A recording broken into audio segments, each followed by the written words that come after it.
The hidden war against weakness begins.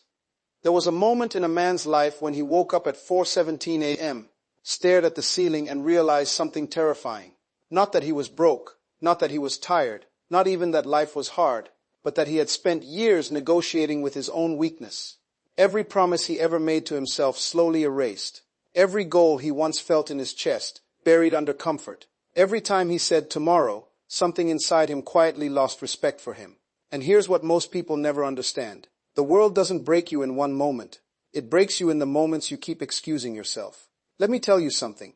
There is a war happening right now inside every human being listening to this. Not outside, inside. And the battlefield is simple. Discipline against weakness. And weakness is clever. Weakness doesn't shout. Weakness doesn't fight you directly. Weakness whispers, rest today. You can start tomorrow. You've already done enough. Just this one time won't matter. And every time you listen, you don't just lose a day. You lose a piece of identity. Think about this for a moment. The life you admire in other people, the focus, the success, the confidence, the control. It is not built on motivation. It is built on moments where they had the same excuses you have, but refused to obey them. I learned something years ago that changed the way I see everything. You don't rise to your goals. You fall to your patterns. And most people are not stuck because they don't know what to do. They are stuck because they keep protecting the very weakness that is destroying them. Here's what most people don't understand. Weakness feels like comfort in the beginning, but it becomes suffering in the end. And discipline feels like suffering in the beginning, but becomes freedom in the end. So every single day you are making a silent decision. Short-term comfort or long-term power. And let me be even more direct with you. Nobody is coming to save your discipline. No one is going to wake you up early. No one is going to force you to focus.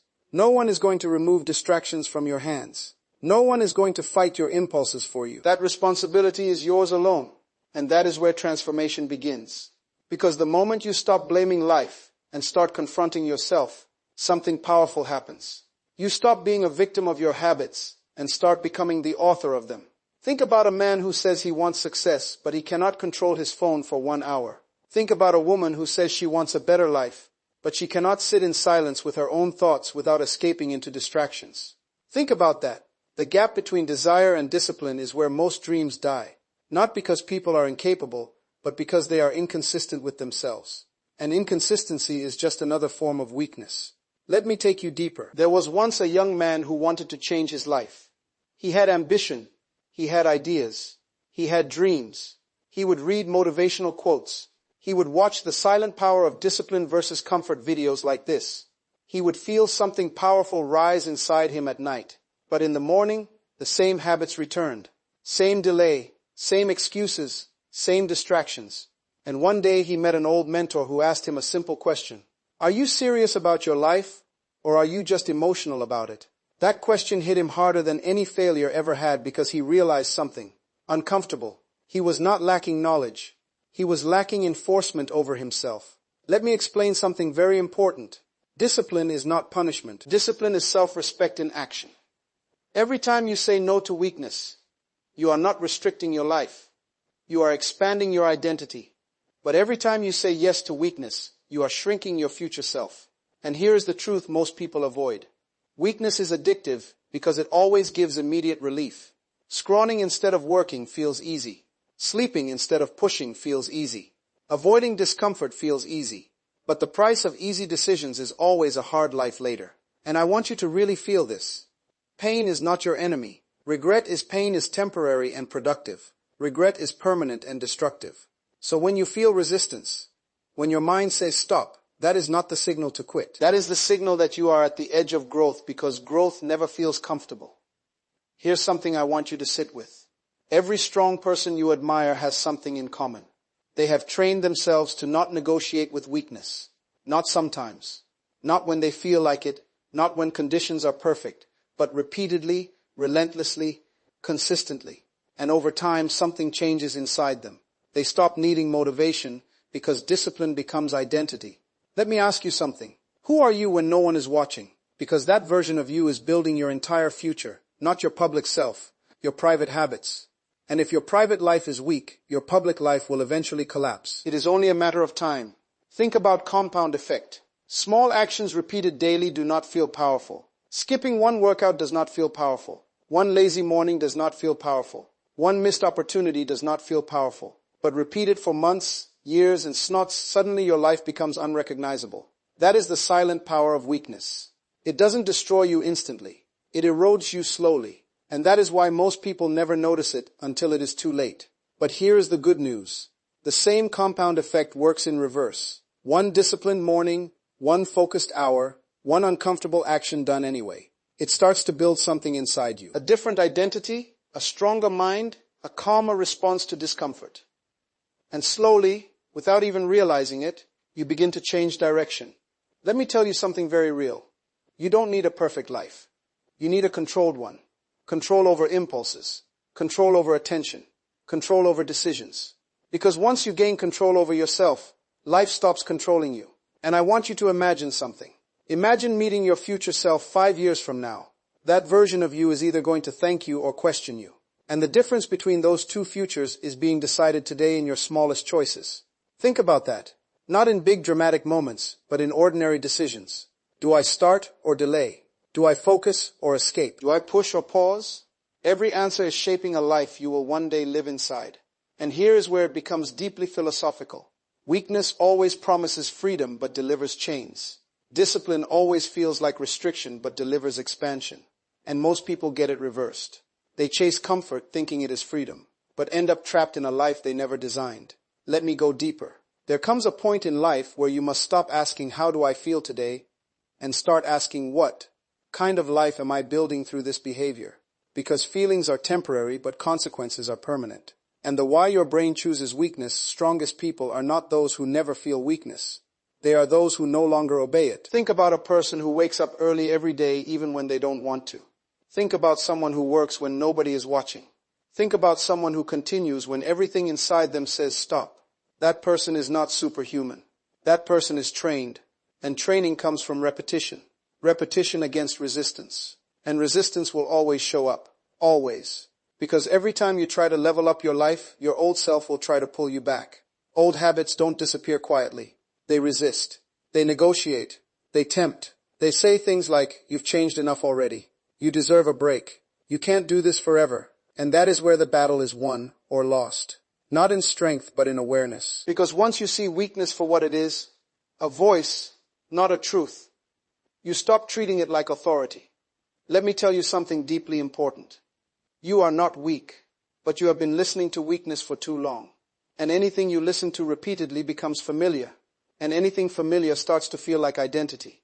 But identity can be rewritten at any moment right now in this breath. Because the moment you decide to interrupt your pattern, you are no longer the old version of yourself. You are the observer.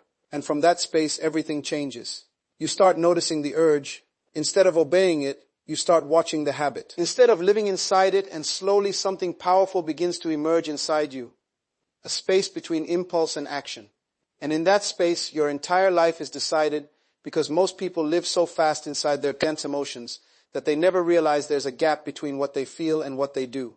And that gap, that single moment, is where freedom lives. Let me explain something you will not hear often. Weak people don't lack strength. They lack interruption. They never interrupt the pattern. They feel something and they obey it immediately. They feel lazy. They rest. They feel distracted. They escape. They feel uncomfortable. They quit. And over time, their life becomes nothing more than automatic obedience to temporary feelings. But strong people, real strong people, they do something very different. They pause inside the urge, not for long, just enough to ask a different question.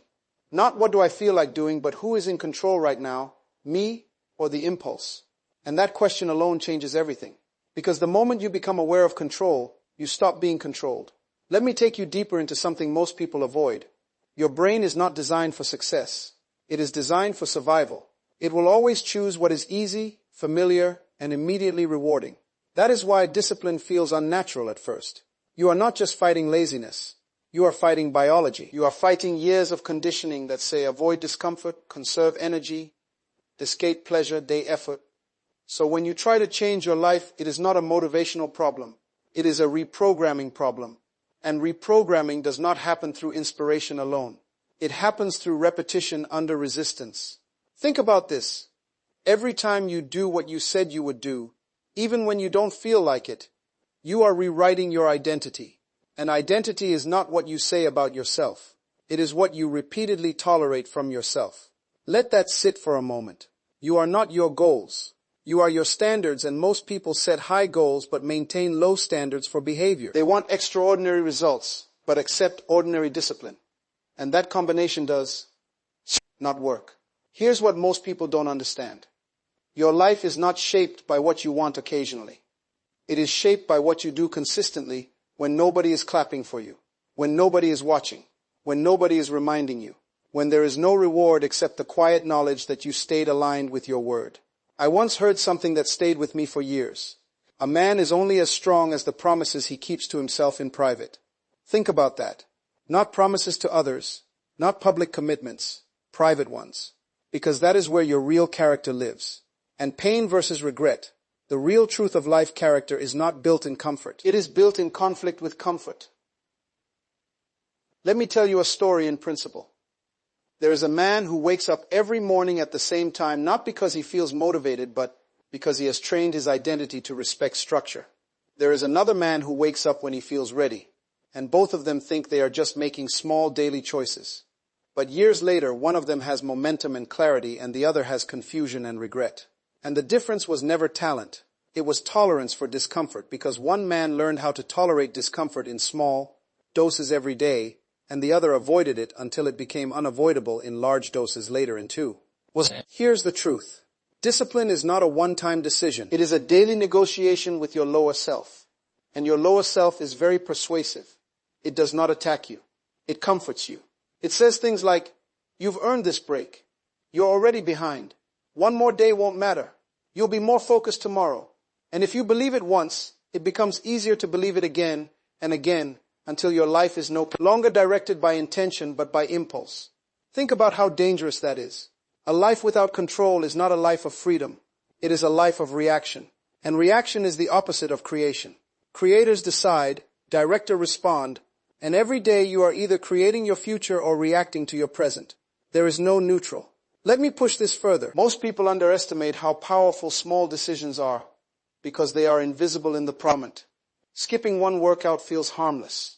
Eating without discipline feels harmless. Procrastinating one task feels harmless. But life does not calculate in moments. It calculates in patterns, and patterns become identity, and identity becomes destiny. So the real question is not what you do sometimes. The real question is what you do repeatedly without negotiation. Let me ask you something uncomfortable. How many times have you said, "I'll start tomorrow," and be honest with yourself? Because every tomorrow you promise that never arrived is not just lost time. It is lost trust. And once you lose trust in yourself, even your motivation starts to weaken, because deep down, part of you stops believing your own words. And that is a dangerous place to live. Because if you cannot trust your own direction, you will always look outside for validation. You will always need external pressure to move. And that is not strength. That is dependence. But there is a turning point always. And its snort is when a person finally becomes tired of their own excuses. Not tired of effort. Tired of inconsistency. Tired of starting and stopping. Tired of the gap between who they are and who they know they could be. And in that moment something shifts. Not because life changes, but because tolerance changes. They stop tolerating their own weakness. And that changes everything. Because what you tolerate, you train. If you tolerate distraction, you train distraction. If you tolerate laziness, you train laziness. If you tolerate inconsistency, you train inconsistency. But if you stop tolerating it, even for a day, you begin to retrain yourself. And retraining is where transformation begins. Let me go deeper into something very real. Discipline is not about intensity. It is about identity stability. You do not need extreme effort. You need consistent alignment. A small act of discipline repeated daily is more powerful than bursts of inspiration followed by collapse, because inspiration is emotional. But discipline is structural, and structure is what holds a life together when emotions fluctuate. Think about a building. It does not stand because of how beautiful it looks. It stands because of what cannot be seen. The foundation and your habits are your foundation. No one sees them. No one applauds them. But everything depends on them. And here is where people often get lost. They wait for a perfect moment to change. A new week, a new month, a new year, a new motivation. But life does not transform in perfect conditions. It transforms in imperfect conditions. The compound effect of small daily choices, decisions made repeatedly. Let me tell you something that will challenge your thinking. You don't need more time.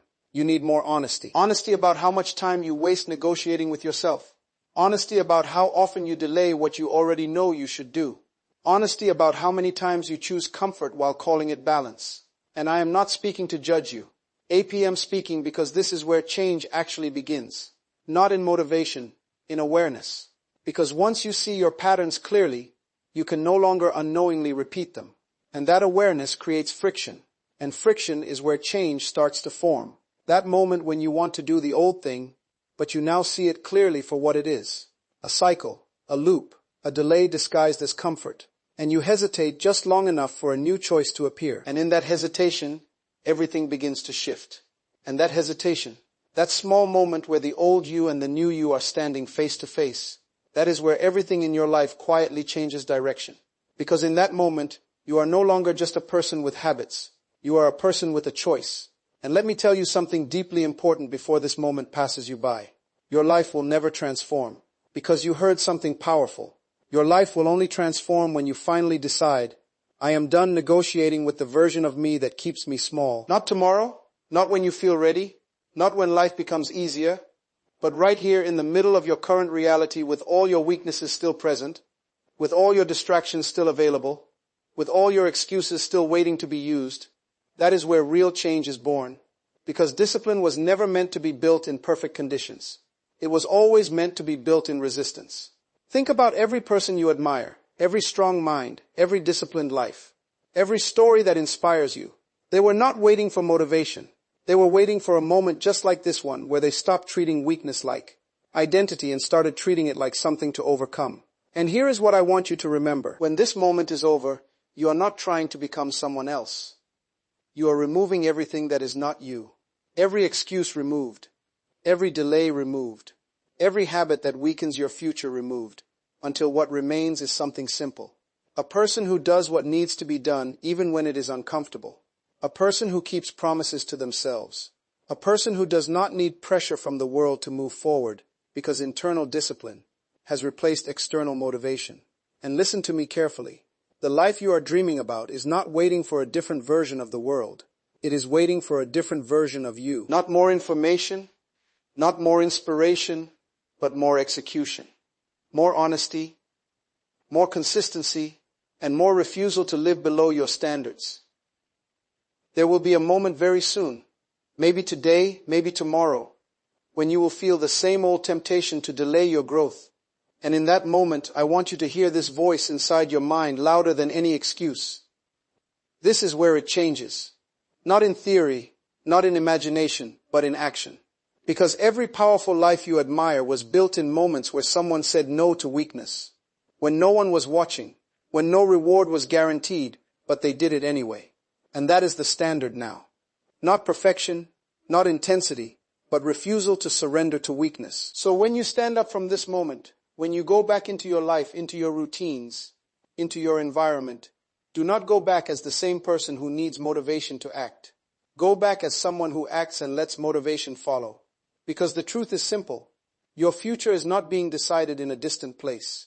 It is being decided in your next decision, and the next one after that, and the next one after that. And each one is quietly building the life you will eventually live inside. So choose carefully. Choose consciously. Choose like your future is watching you, because it is. And one day when you look back at this exact phase of your life, you will realize it was never the lack of opportunity that held you back. It was breaking the cycle of excuses the moments you didn't fully show up for yourself. But from this point forward, that story does not continue the same way anymore.